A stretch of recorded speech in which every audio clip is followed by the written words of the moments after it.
परिषद नंदुरबार इथं आज मुख्यमंत्री समृद्ध पंचायत राज अभियान प्रभावीपणे राबविण्यासंदर्भात पत्रकार परिषद घेण्यात आली। या परिषदेला प्रमुख उपस्थिती म्हणून जिल्हा परिषदेचे मुख्य कार्यकारी अधिकारी नमन गोयल भाबडसे यांनी उपस्थित राहून अभियानाची सविस्तर माहिती दिली।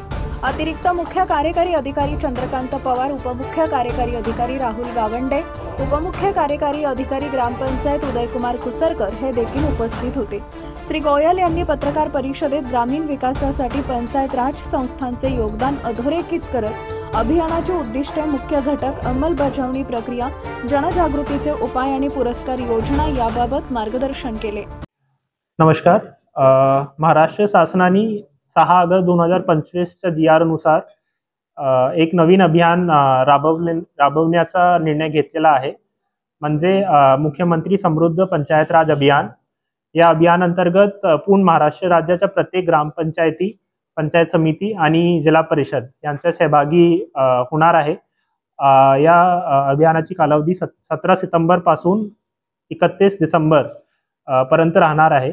आणि मुख्य उद्देश जर आपण सांगितला तर या अभियानाचा मुख्य उद्देश प्रत्येक ग्रामपंचायती, पंचायत समिती आणि जिल्हा परिषद याला अधिक प्रभावी, कार्यक्षम आणि लोकाभिमुख करणे आणि वेगळे जे डेव्हलपमेंट इंडिकेटर्स आहेत त्याच्यामध्ये वाढ व्हावे याच्यासाठी राबवलेला आहे। या अभियानामध्ये 6 मोठे उद्दिष्ट आहे: सुशासन युक्त पंचायत, सक्षम पंचायत, जल समृद्ध, स्वच्छ आणि हरित गाव, मनरेगा व इतर योजनांचं अभिसरण, गाव पातळीवरील संस्थांचं सक्षमीकरण, उपजीविका विकास आणि सामाजिक न्याय, आणि शेवटचा लोकसहभाग व श्रमदान। या 7 उद्दिष्टामध्ये प्रत्येक ग्रामपंचायती, पंचायत समिती आणि जिल्हा परिषदचा मार्किंग होणार आहे। आणि शेवटी पुरस्कार खूप मोठ्या प्रमाणे प्रत्येक म्हणजे जे विजेता ग्रामपंचायत, पंचायत समिती, जिल्हा परिषद आहे त्यांना मिळणारच आहे। खूप मोठ्या प्रमाणे आणि खूप मोठी निधीच्या शासनाने अनाउन्समेंट केलेला आहे।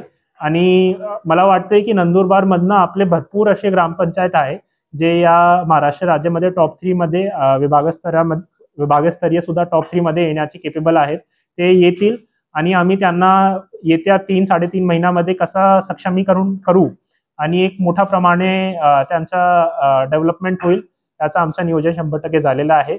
मी एवढंच आवाहन करेन की जास्तीत जास्त प्रमाणे लोकांनी सहभागी व्हावा, आपल्या गावाला डेव्हलपमेंटमध्ये एक हिस्सेदारी द्यावी आणि आपले ग्रामपंचायतीला एक मोठा पुरस्कार जिंकण्यासाठी आपला पार्टिसिपेशन 100% नोंदवावा, हेच माझे आवाहन राहील। धन्यवाद।